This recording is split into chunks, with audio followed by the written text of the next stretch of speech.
নমস্কার বন্ধুরা, আশা করি তোমরা সবাই খুব ভালো আছো।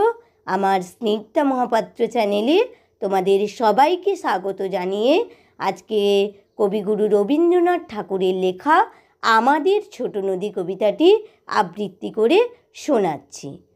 আমাদের ছোট নদী চলে আঁকে বাঁকে, বৈশাখ মাসে তার হাঁটু জল থাকে।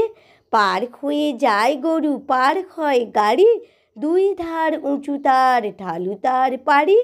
চিক চিক করে বালি, কোথা নাকি কাদা, এক ধারে কাশবন ফুলে ফুলে সাদা। কিচিমিচি করে সেটা শালিকের ঝাঁক, রাতে উঠে থেকে থেকে শেয়ালের খাঁক।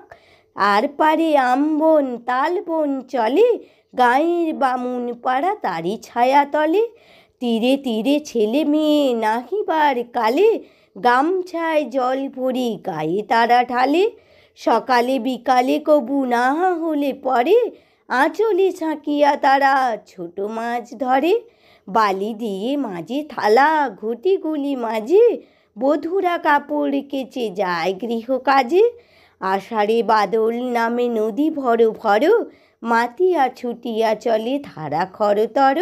মহাবেগে কল কল কোলাহল ওঠে, ঘোলা জলে পাঁকগুলি ঘুরে ঘুরে ছোটে। দুই কূলে বনে বনে পড়ে যায় সারা, বর্ষার উৎসবে জেগে উঠে পাড়া। নমস্কার বন্ধুরা, কবিতাটি এখানে শেষ করলাম। কবিতাটি যদি ভালো লেগে থাকে প্লিজ আমার চ্যানেলটি লাইক, কমেন্ট ও সাবস্ক্রাইব করে আমার পাশে থেকো এবং আর কেমন কবিতা শুনতে চাও তা কমেন্ট করে জানাও।